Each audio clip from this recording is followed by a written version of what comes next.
What happens when the one meant to protect becomes the one who turns away? When a father's silence hurts deeper than a stranger's cruelty. In a small African village, inside a modest home with mud walls and cracked windows, two children learn that monsters don't always come from outside. Sometimes, they marry into your family. She was only 9. He was 5. And together, they endured pain that no child should ever know. But this isn't just a story about abuse. It's a story about survival, about love strong enough to defy fear, and about the day a little girl became the lion her father refused to be. Before she became a symbol of courage, before the tears, the bruises, and the walk toward freedom. There was Grace. And there was Daniel. Two children who would teach an entire village what true strength looks like. Before we begin, tell me, where in the world are you watching from? Is it morning in Nairobi, evening in London, or midnight in Lagos? Drop your location in the comments below, hit like, and subscribe to Stories by the King, where every story carries a heartbeat, and every lesson holds a light. Now, lean in. Because this isn't just a story about cruelty. It's about how love can rise from the ashes of fear. The small settlement of Okuta, nestled between sun-baked hills, was a place where the scent of wood smoke and roasting corn promised comfort. The collective wisdom of the elders settled over life like a protective shawl. For a time, Grace's life had felt like that. Warm. Safe. Woven into the deep tapestry of her father, Baba Richard's, love. After her own mother, Rose, the light of their home, had been claimed by a short sickness, the house had been filled with a muted sorrow. But Richard had been both father and mother, his hands gentle as he braided Grace's hair, his voice a steady drumbeat of assurance for both her and little Daniel. Yet, a man alone, the villagers whispered, is a half-empty pot. And so, a year later, Richard brought home a new wife. Vivian, a woman from the city, whose skin was smooth and whose smile, at first, had been as dazzling as a newly minted coin. She spoke of good fortune and bigger dreams, and Richard, blinded by a hunger for companionship, did not see the sharp edges beneath her velvet promises. The shadows began subtly. Like the slow creep of a termite mound. Vivian's dazzling smile grew strained when Grace and Daniel asked for a second helping of pap. Her soft-spoken agreement to care for the children turned into quiet sighs of annoyance. The stories the children told of their day were met with a dismissive wave. Their small happy games in the courtyard were suddenly too loud. Richard, busy with his new responsibility as a gateman at the nearby wealthy estate, a job Vivian had fiercely encouraged him to take, was often too tired to notice the small omissions. The missing midday meals. The tattered state of their school uniforms. The way Grace's eyes had begun to carry a deep, quiet caution. He saw a wife running a tight, efficient household. He saw two children who were simply adjusting to new rules. But Grace, wise beyond her 9 years, saw the truth in the way Vivian's lips tightened when Richard wasn't looking. She saw the warm food he brought home set aside for Vivian's own supper, while the children ate cold leftovers. The most chilling change, however, was in the slow, almost imperceptible transformation of Baba Richard himself. The hard labor at the estate and the constant, nagging demands from Vivian for better clothes, finer jewelry, and a bigger portion of his meager salary had begun to hollow him out. He stopped teaching Grace the old village songs. He forgot Daniel's 5th birthday. The comforting ritual of their evening stories was replaced by his heavy silence and empty stare at the ceiling. Vivian had not yet raised a hand to the children, but she had mastered the far more destructive art of emotional starvation. Her constant, subtle poison about the children being lazy, ungrateful, and a burden had found patches in the fertile ground of Richard's exhaustion and guilt.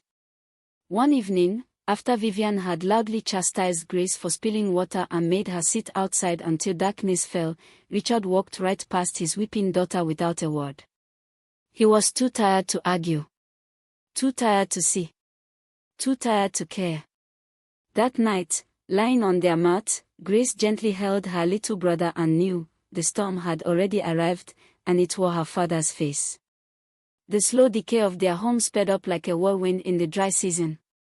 The beatings began not with a bang, but with a sudden vicious swipe of Vivian's hand across Grace's face for a smudge on the clay floor. The rationale was never a true offense. It was merely an excuse, a dark release for a woman who despised the very sight of the children who were living proof of Richard's first, true love. Grace, now the sole protector of Daniel, developed a survival instinct sharp as a viper's tooth. She learned to anticipate Vivian's moods. To hide Daniel behind her skirt like a small shield. To take the worst of the blows herself. Her 9-year-old body, thin and stretched from hunger, became a canvas for bruises. The emotional stakes climbed with every single day. Vivian demanded that the children refer to her as Mama, a title that tasted like ash in Grace's mouth. And she forced them to call their own father, the gateman, Ogre, boss, whenever he was on duty at the big estate. A calculated humiliation that chipped away at their last vestiges of dignity. Richard, trapped in his double life, the humble efficient ogre at the gate by day, the defeated husband and father by night, saw nothing because he actively chose not to. One scorching afternoon, the true test came. Vivian had been invited to a lavish party and demanded Daniel polish her expensive leather shoes until they gleamed. Daniel, his small hands slick with sweat and fatigue, accidentally scuffed the finished toe. The shriek that left Vivian's throat was animalistic. She grabbed the heavy wooden ladle, her face contorted in a mask of pure rage, and advanced on the terrified 5-year-old. Grace, seeing the true danger, reacted instantly. She threw herself between them, her arms wide. "No, Mama Vivian. It was my fault. I was helping him. Beat me, not Daniel." The desperate lie was born of pure love. The heavy blows rained down on her back and arms, and Daniel's piercing screams echoed the sound of splintering wood and splintering trust. Vivian only stopped when she was breathless, throwing the ladle down with a sneer. "You are just like your wretched mother. Filth." The words were a fresh wound, but Grace's focus was on Daniel, who was weeping uncontrollably, clinging to her skirt. The incident was a revelation. Vivian was capable of true evil, and the children had only each other. The turning point, the moment of no return, was the scene that opened this story. That evening, Richard returned home, smelling of dust and the faint scent of the rich man's cigar smoke. Vivian, ready for a fight, made sure the battered children were visible, a tool of accusation. "Look at your careless children. They have disgraced me." "The neighbors will talk," she shrieked, pointing dramatically at the welts on Grace's arms. Richard saw the evidence of the brutality, but the sight did not ignite fury. It ignited a terrible, cowardly fear. He feared the argument, the noise, the loss of his peace. And most of all, he feared his own moral responsibility. He had bought into Vivian's constant narrative that the children were the problem. The fear was a poison that paralyzed his will. Instead of embracing his children, instead of challenging the monster he had brought into his home, he simply averted his gaze. He saw his daughter begging him silently with her tear-filled eyes. He saw his son shaking like a leaf. He heard the echoing lie in his own heart that told him to protect his peace at all cost. His quiet steps out the back door, leaving the children to the mercy of their abuser, were the loudest betrayal of all. For Grace, the sight of her father's retreating back was not just a heartbreak. It was the birth of a terrifying, necessary strength. Richard's departure was not a physical walk away from the house, but a surrender of his spirit. He spent the night on the broken porch bench, consumed by a silence deeper and colder than the night air. Inside, Grace had stopped begging. Her tears had dried, leaving behind a hard, crystalline resolve. She knew now, with chilling certainty, that her father was lost to them, a ghost in his own house. She tended to Daniel's wounds with a rag dipped in cool water, whispering promises of safety. Her mind, racing, began to weave a plan.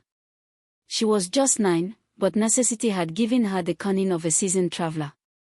The next morning, Vivian was gone early, traveling to the city to visit her sister. This was the chance. Grace knew Richard kept his small savings in a wooden box under the floor mat. Money for school fees. Money for their future. It was not much, but it was their only ticket to freedom. She quickly dressed Daniel and herself in their least ragged clothes, tucking the small bundle of coins she had taken into her waistband. As they crept toward the back door, they found Richard still sitting on the bench, his head in his hands, a statue of grief. This time, Grace did not beg. She stood before him, her small body straight, her eyes clear and uncompromising. "Baba," she said, her voice steady and quiet, "I am taking Daniel. We are going to find Mama Rosie's sister in the next village. We cannot stay here anymore."